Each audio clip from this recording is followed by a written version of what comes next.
नमस्कार, स्वागत है आपका फटाफट खबरों में। मैं हूं आपके साथ रुचिका जसवाल। आज हम लेकर आए हैं दिल्ली के हर छोटे बड़े शहर के सबसे तेज और ताज़ा खबरें।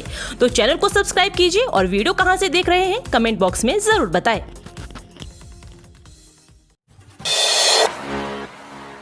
हिरासत से दिए केजरीवाल सरकार के पहले आदेश की जांच करेगा ईडी। एजेंसी ने लिया संज्ञान, एक्शन में अधिकारी।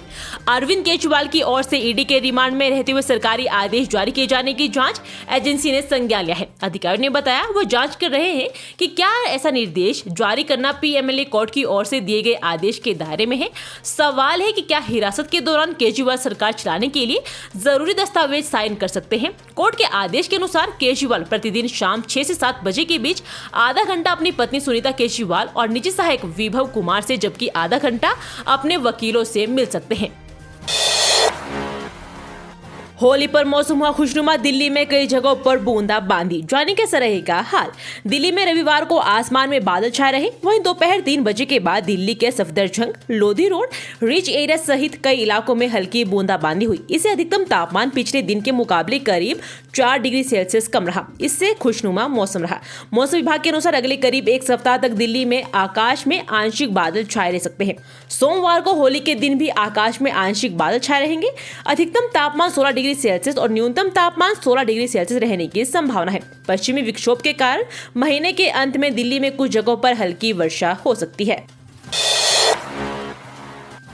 खत्म हुई इंतजार की घड़ियां। आईपीएल 2024 का फुल स्केड्यूल हुआ जारी। चेन्नई में इस तारीख को खेला जाएगा फाइनल मैच।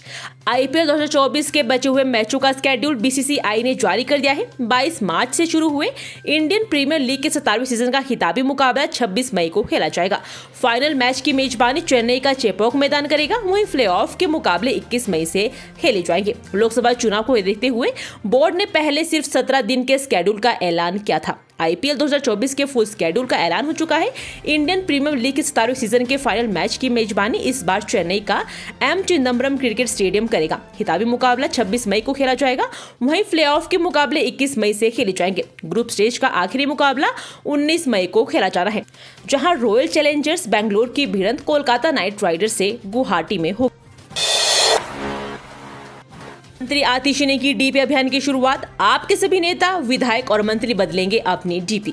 दिल्ली की मंत्री आतिशी ने सोमवार को डीपी अभियान की शुरुआत की। आतिशी ने कहा कि इससे अरविंद केजरीवाल की प्रेरणा देश के सभी हिस्सों तक पहुंचेगी। आम आदमी पार्टी के सभी नेता, विधायक और कार्यकर्ता अपनी डीपी बदलेंगे। मंत्री आतिशी ने कहा कि कानून बहुत स्पष्ट है। अगर आपको 2 साल से ज्यादा जेल की सजा सुनाई जाती है तो ही आपको अपना इस्तीफा देना होगा। हम पहले स्पष्ट कर चुके हैं कि अरविंद केजरीवाल दिल्ली के मुख्यमंत्री थे, हैं और रहेंगे। दिल्ली के मुख्यमंत्री अरविंद केजरीवाल जेल से सरकार चलाएंगे। दिल्ली सरकार की मंत्री आतिशी के इस बयान पर भाजपा के राष्ट्रीय महासचिव ने तीखा प्रहार किया था। उन्होंने यहां तक कह डाला कि जेल से सरकार नहीं, सिर्फ गैंग चलते हैं। सौरभ भारद्वाज बोले, केजरीवाल के जेल से रिहा होने के बाद मनाएंगे होली। गिरफ्तारी से पूरी दुनिया हैरान। आम आदमी पार्टी के नेता और दिल्ली सरकार में मंत्री सौरभ भारद्वाज ने कहा कि मुख्यमंत्री अरविंद केजरीवाल, सत्येंद्र जैन और मनीष सिसोदिया आम आदमी पार्टी के परिवार के सदस्य हैं और हमारे तीनों नेता इस समय जेल में, इसलिए पार्टी ने होली नहीं मनाने का फैसला लिया है। आप नेता के आगे कहा कि अब हम सीएम अरविंद केजरीवाल के जेल से रिहा होने के बाद ही होली मनाएंगे। सौरभ भारद्वाज ने कहा कि आदर्श आचार संहिता के दौरान एक मौजूदा मुख्यमंत्री और एक राष्ट्रीय पार्टी के राष्ट्रीय संयोजक को गिरफ्तार कर लिया गया। इससे पूरी दुनिया हैरान है। सभी विपक्षी दलों ने फैसला किया है कि हम 31 मार्च को रामलीला मैदान में एक विशाल रैली करेंगे। दिल्ली शराब घोटाला के कविता से मिलने पहुंचे परिवार के सदस्य। 15 मार्च को ईडी ने किया था गिरफ्तार। बीआरएस एमएलएसी के कविता के परिवार के सदस्य उनसे मिलने के लिए ईडी कार्यालय पहुंचे। परिजनों ने सोमवार को के कविता से मुलाकात की। के कविता को ईडी ने 15 मार्च को हैदराबाद स्थित उनके आवास से गिरफ्तार किया था। गिरफ्तारी के बाद ईडी की टीम के कविता को हैदराबाद से दिल्ली लेकर आई, जहां उन्हें कोर्ट में पेश किया गया था। अदालत ने के कविता को 23 मार्च तक ईडी की हिरासत में भेज दिया है। कांग्रेस का हुआ ऐसा हाल, होली मिलन कार्यक्रम में भिड़े कांग्रेसी जमकर चले लात घूंसे, समझाने पर भी ना हुए शांत। फरीदाबाद में रविवार को होली मिलन कार्यक्रम के दौरान कांग्रेसी नेता आपस में भिड़ गए। बात गाली गलौज से शुरू होकर मारपीट तक आ गई। हैरत की बात यह है कि सारा ड्रामा पूर्व मंत्री व कांग्रेस अनुशासन कमेटी के अध्यक्ष महेंद्र प्रताप की मौजूदगी में होता रहा। काफी समझाने के बाद भी जब मामला शांत नहीं हुआ तो महेंद्र प्रताप मंच छोड़कर चले गए। झगड़े का वीडियो सोशल मीडिया पर वायरल हो रहा है। कांग्रेसी नेता सुमित गौड़ ने रविवार को सेक्टर 18 में हुडा मार्केट स्थित अपने कार्यालय पर होली मिलन समारोह का आयोजन किया था। अलीपुर में गोदाम में लगी भीषण आग, कई वेयर हाउस चपेट में, कई किलोमीटर तक फैला आसमान में काला धुआं। होली के अवसर पर सुबह सुबह दिल्ली के नरेला स्थित बुरपुर इलाके में स्थित वेयर हाउस गोदाम में भीषण आग लगी। देखते ही देखे कई गोदाम यानी कि वेयर हाउस आग की चपेट में आ गए। भीषण आग की लपटें और धुआं का गुबार आसमान छूने लगा। ऑयल के गोदाम से आग लगी थी। वर्लपूल कंपनी का गोदाम भी चपेट में आ गया। फायर डायरेक्टर अतुल गर्ग ने मामले की पुष्टि करते हुए बताया कि फायर कंट्रोल रूम को सुबह 6 बजे के आसपास आग लगने की सूचना मिली थी। मौके पर एक एक करके फायर की गाड़ियां पहुंचनी शुरू हो गई और अभी तक 50 गाड़ियां मौके पर है।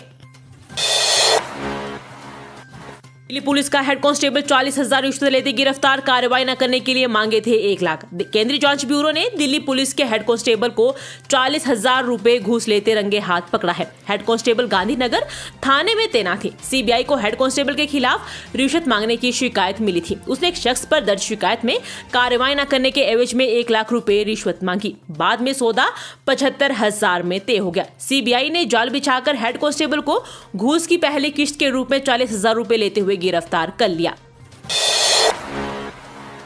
दिल्ली के अलीपुर में खेली गई खून की होली, महिला को गला रेत कर मार डाला, पति फरार।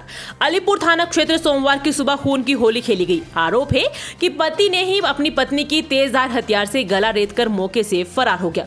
सूचना पर पहुंची अलीपुर थाना पुलिस ने शव को कब्जे में लेकर जहांगीरपुरी स्थित बाबू जगजीवन राम अस्पताल के शव गृह में सुरक्षित रखवा दिया है। पुलिस ने हत्या व अन्य संबंधित धाराओं में मामला दर्ज कर जाँच शुरू कर दी है।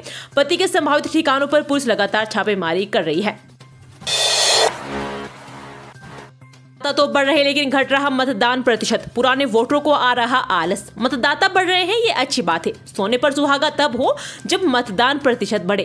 पिछले 2 लोकसभा चुनाव की तुलना से पूर्वी लोकसभा क्षेत्र का ट्रेंड चिंता बढ़ाने वाला दिख रहा है। इस क्षेत्र में मतदाता बढ़ने पर मतदान प्रतिशत में गिरावट दर्ज की गई है। राजनीतिक जानकारों की माने तो जितने नए मतदाता जुड़ते हैं उससे अधिक पुराने मतदान करने में आलस कर देते हैं। उसकी वजह से ये दिक्कत हो रही है। इसलिए इस बार उन मतदाताओं को पोलिंग बूथ पर ले जाने पर ज्यादा जोर देने का प्रयास किया जाएगा जो पुराने मतदाता है। ये थी आज की फटाफट खबरें। हम मिलेंगे अगले बुलेटिन में, तब तक के लिए धन्यवाद। जय हिंद।